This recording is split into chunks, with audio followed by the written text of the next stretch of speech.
एना Henderson जो SBS news से है वो हमारे साथ है। She is a senior journalist and Anna we just going live.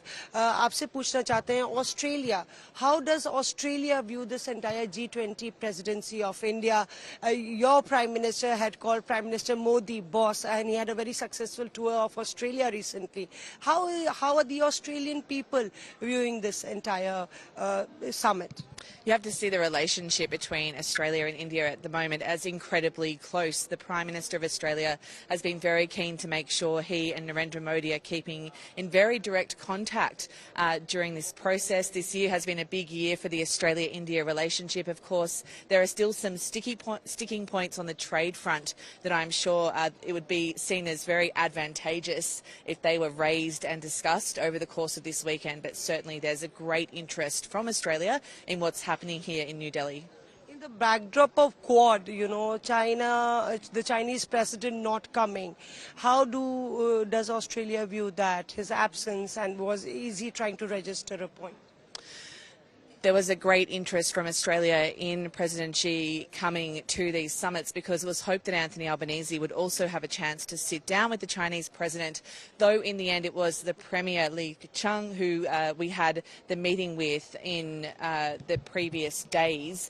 So the Australian government is now intending the Prime Minister to actually visit Beijing later this year. It doesn't feel like the absence of President Xi has meant that the Australian government has had its ambitions for restarting that relationship thwarted, though of course in the broader sense it's quite obvious that the absence of the Chinese leader has played a big role in our reporting on this summit.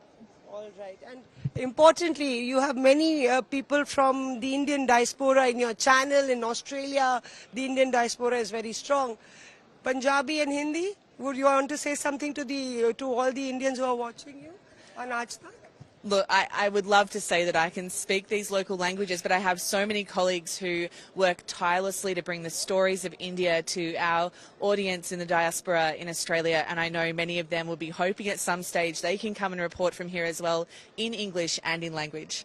Thank you very much, Anna. I know you have to join your studio and I've held you for long. Thank you so much. Thank you. तो सुधीर, आप सुन रहे थे किस तरह से एना पूरा बता रही थी कि किस तरह से ऑस्ट्रेलियन प्रधानमंत्री का बहुत खास घनिष्ठ रिश्ता है प्रधानमंत्री नरेंद्र मोदी से। और यहाँ पे आप देखिए कि खास तौर से पर्सनल रिलेशंस की बात हो रही है, किस तरह से प्रधानमंत्री ने एक वर्ल्ड लीडर के तौर पे न सिर्फ भारत के प्रधानमंत्री की छवि मजबूत की है, बल्कि अंतर्राष्ट्रीय जगत में जिस तरह से प्रधानमंत्री नरेंद्र मोदी कहते हैं कि भारत के पासपोर्ट का वजन जो है वो बढ़ा है एक तरीके से, और कहीं ना कहीं G20 उसी कड़ी में एक और एडिशन है। जी मौसमी, आपका बहुत बहुत शुक्रिया। और जैसा आपने अभी कहा कि मेहमान नवाजी में भारत से ऊपर कोई और हो नहीं सकता, और G20 के जितने देशों के जो राष्ट्रीय अध्यक्ष और नेता यहाँ पर आए हैं, इन्होंने ऐसी हॉस्पिटैलिटी और ऐसी मेहमान नवाजी इससे पहले मुझे नहीं लगता कभी देखी होगी, और ना ही ऐसी आगे कभी किसी दूसरे G20 समिट में उन्हें देखने को मिलेगी। ये बात तो बिल्कुल तय है। दूसरी बात यह है कि जो नेता आए हैं उनमें से ज्यादातर नेता ऐसे हैं जो प्रधानमंत्री मोदी के अब व्यक्तिगत दोस्त बन चुके हैं, जिनके साथ उनके व्यक्तिगत रिश्ते हैं, और जब ये लोग मिलते हैं तो उनकी आपस की जो केमिस्ट्री है वो साफ दिखाई देती है। एक ही इस पूरे ग्रुप में एक ही व्यक्ति, एक ही नेता ऐसा था जो उनका पर्सनल दोस्त नहीं है, जिसके साथ उनकी दोस्ती नहीं है, और वो है शी जिनपिंग। और मैं जैसा कह रहा था कि अच्छा ही हुआ कि एक ही हमारा व्यक्ति है जो हमारा दोस्त नहीं है, एक ही नेता, और वो भी इस समिट में अगर नहीं आया तो एक तरीके से भारत के लिए और भारत के 140 करोड़ लोगों के लिए ये अच्छा ही है, क्योंकि वो तस्वीर उन्हें पसंद नहीं आती। लेकिन अब एक ब्रेकिंग न्यूज हमारे दर्शकों के लिए। G20 के पहले सत्र में प्रधानमंत्री मोदी ने जो संबोधन दिया है वो वन अर्थ पर उनका संबोधन रहा है। वन अर्थ यानी एक दुनिया, एक विश्व, एक पृथ्वी जिसमें हम रहते हैं। और उन्होंने जो मंत्र दिया है, देखिए हर बार वो अपने भाषण में कोई ना कोई नया मंत्र देते हैं। इस बार जो मंत्र उन्होंने दिया है, वन सन, वन वर्ल्ड, वन ग्रिड का मंत्र उन्होंने दिया है। जैविक कृषि को बढ़ाने पर उन्होंने जोर दिया है, और पीएम ने जो है वन सन, वन वर्ल्ड, वन ग्रिड का मंत्र इस समय पूरी दुनिया को दिया है। तो वन वर्ल्ड तो है ही, वन फैमिली भी है, वन फ्यूचर भी है, लेकिन प्रधानमंत्री कह रहे हैं कि वन सन, वन वर्ल्ड और वन ग्रिड भी हमारे बीच में होना चाहिए। उसी भाव से हमें मिलकर एक जॉइंट फैमिली की तरह यहां पर काम करना चाहिए। तो अब 1:35 हो गए हैं, 1:30 बजे ये सत्र समाप्त होना था। ये जो सत्र चल रहा था वन अर्थ का, और इस सत्र के बाद किन किन चीजों पर, किन किन बातों पर सहमति हुई है, ये अभी थोड़ी देर में हमें पता चल जाएगा। और अब से लेकर लगभग 1.5 घंटे तक अब बायलैटरल मीटिंग चलेंगी, यानी जो नेता हैं तमाम वो अब इस बैठक से बाहर निकले हैं, अब वो आपस में एक दूसरे के साथ मीटिंग करेंगे। और भारत के जो प्रधानमंत्री हैं नरेंद्र मोदी, वो इस पूरे दौरान, इस G20 समिट के पूरे दौरान वो 15 बायलैटरल मीटिंग्स करेंगे।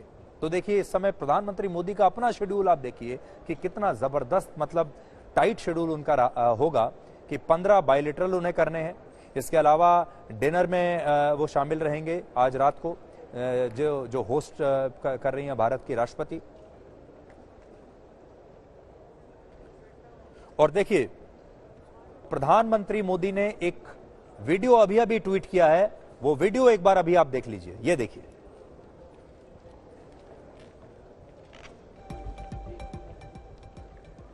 भावना से ही भारत ने प्रस्ताव रखा था कि अफ्रीकन यूनियन को G20 की स्थायी सदस्यता दी जाए।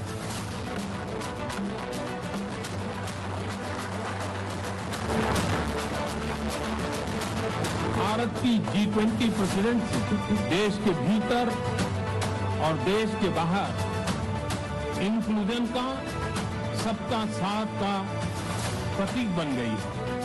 भारत में ये पीपल्स G20 बन गए।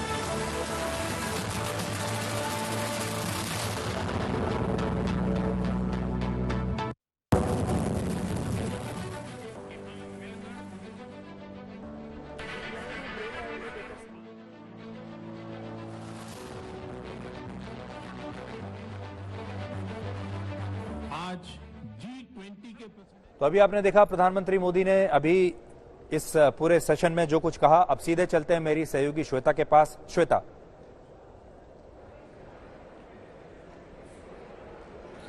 जी, प्रधानमंत्री ने खासकर ये जो वीडियो ट्वीट किया है उससे हम ये समझ सकते हैं कि किन चीजों को हाईलाइट करने की एक कोशिश हिंदुस्तान की तरफ से रही है। यानी सुधीर, जो चर्चा हम यहां पर कर रहे हैं दरअसल वो वही है जो भारत एक देश के तौर पर समूची दुनिया के सामने प्रस्तुत करना चाहता है। यही सारे बिंदु हैं, यही सारी बातें हैं। जिस तरीके से अभी तक की ये पूरा ये सत्र हुआ है और अब इस ब्रेक के बाद एक दूसरा जो सत्र होगा शुरू होगा, यानी कि 3 सत्र में से दूसरे सत्र की शुरुआत होगी।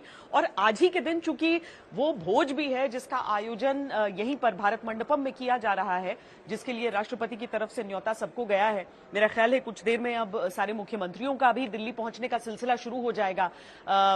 भले कांग्रेस को नाराजगी रही कि खड़गे इसमें आमंत्रित नहीं किए गए और कुछ ऐसे मुख्यमंत्री मुमकिन है कि इस भोज का हिस्सा नहीं रहेंगे, लेकिन चूंकि कई विपक्षी रूल स्टेट्स के मुख्यमंत्री यहां पर आ रहे हैं, ममता बनर्जी उसमें रहेंगी, तो आज का जो डिनर होगा वो देशों और प्रदेशों के बीच का वो विविधता का निचोड़ लेकर आएगा जो भारत की इस G20 के सार के तौर पर प्रस्तुत किया जाएगा।